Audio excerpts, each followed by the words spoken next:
Hey everyone, how's it going? So the other day, my friend and I were walking, heading to the library of all places. It's funny, we both had this urge to go study something, to learn something new, but neither of us knew what. We were just walking, brainstorming, throwing ideas around, and nothing was sticking. We get to the library, and right near the entrance, there's this big, beautiful display. It was covered in pictures of celebrations from all over the world. There were photos of vibrant carnivals, solemn anniversaries, and all sorts of festivals. People were eating specific foods, drinking special drinks, all tied to a certain time of year, or even a specific day. We just stood there for a minute, looking at all these joyful, meaningful moments. And my friend turns to me and says, just figuring out where all this comes from. That would be interesting. I totally agreed. How did we, as a species, decide that this day is for this and that season is for that? Where do these traditions, these cycles of celebration and remembrance actually begin? It's like a hidden map of human history and belief. We started talking about how you'd even begin to study something that big. It's not just history. It's culture. It's psychology. It's everything. He said, it feels like you'd have to start by studying the theory of knowing everything. I laughed, but he was serious. He continued, I've heard that we're all just light, that we're spirit beings having a human experience. And that's when it clicked for me. I looked at him and said, do you mean the history of spirituality itself? His eyes lit up. Yes, exactly. Tell me about that. I've heard all these names thrown around. Like Sophia, Gaia, Yaldabaoth, those archons and the 7 deadly sins, Enoch, Constantine. All of it. Where does it all connect? And that's what we're going to dive into today. It's a huge, sprawling, and absolutely fascinating topic. We're going on a journey to trace the roots of spiritual thought, from ancient myths to the structures that shape our world today. Let's start with some of the oldest ideas, concepts that come from Gnosticism, a collection of ancient spiritual beliefs. In many Gnostic traditions, the story of creation is wildly different from what many of us are taught. It begins in a realm of pure spirit, a place of perfection called the Pleroma. At the top is the ultimate unknowable God. From this source, pairs of divine beings, or eons, emanate. One of the last, and in a way, most curious of these eons was named Sophia, which means wisdom in Greek, Sophia, in her deep desire to know the source of all, acted alone, without her divine partner. This act, born of a passionate but imbalanced wisdom, resulted in a flawed creation, a sort of shadow entity. This being, unaware of the spiritual realm above, believed it was the one and only God. His name was Yaldabaoth.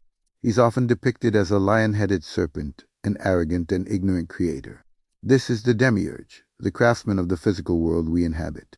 So, according to this view, our material universe wasn't the intentional masterpiece of a perfect creator, but a kind of cosmic accident, a flawed copy of a divine reality fashioned by a lesser, ignorant God. Yaldabaoth then created a host of helpers known as the archons, or rulers. These beings were tasked with governing the material world and keeping humanity trapped within it, ignorant of their true, divine origins in the Pleroma. These archons are often linked to the concept of the 7 deadly sins.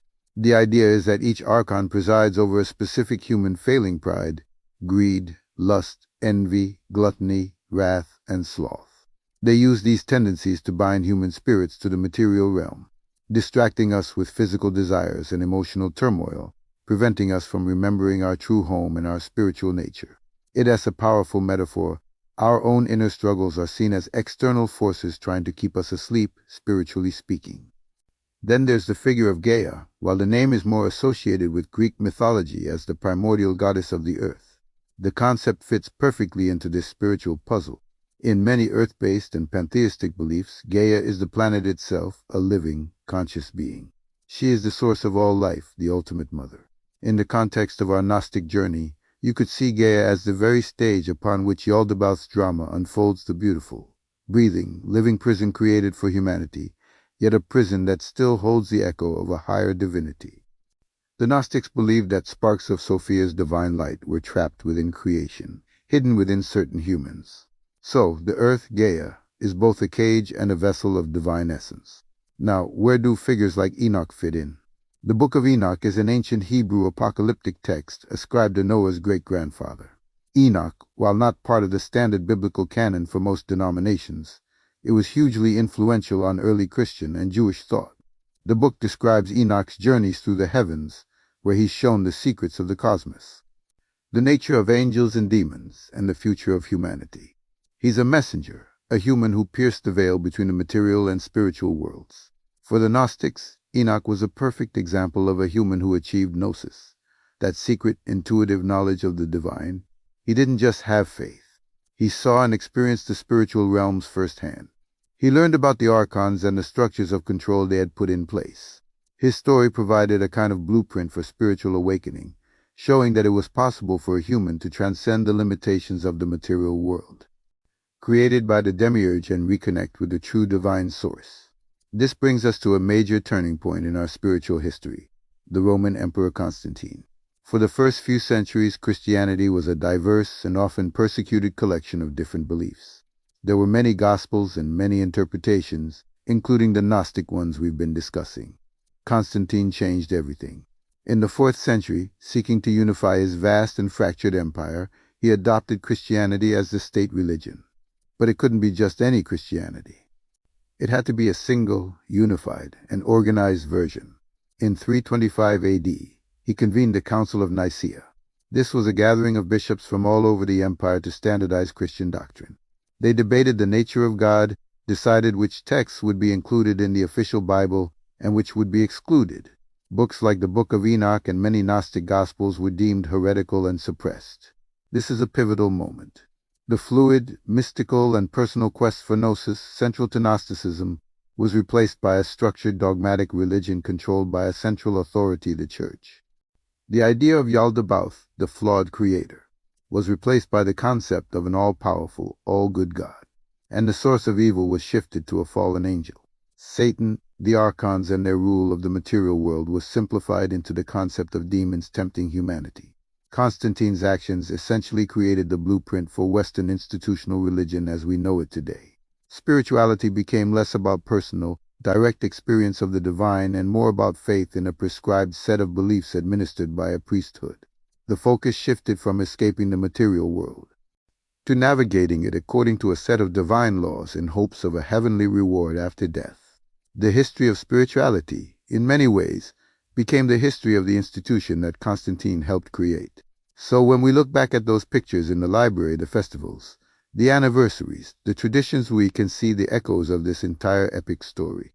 The cycles of the year, governed by solstices and equinoxes, were once seen as the breathing of Gaia, the movements of the cosmos. The idea of fasting or feasting can be traced back to concepts of mastering the physical appetites that the archons used to control us. The struggle between good and evil, light and dark, spirit and matter, it's all there, encoded in our oldest stories and our most enduring celebrations.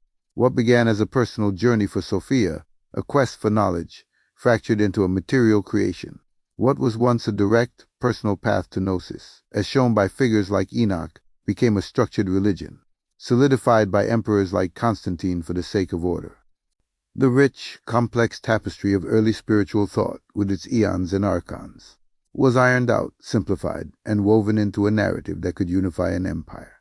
And here we are, thousands of years later, walking into a library, feeling an instinctual pull to understand it all.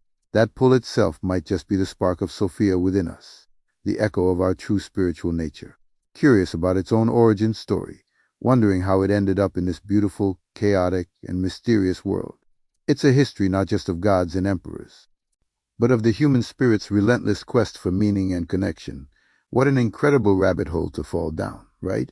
From a simple walk to the library to the creation of the cosmos. I hope you found this as fascinating as I do. There's so much more to explore here, so many other paths and beliefs we could follow.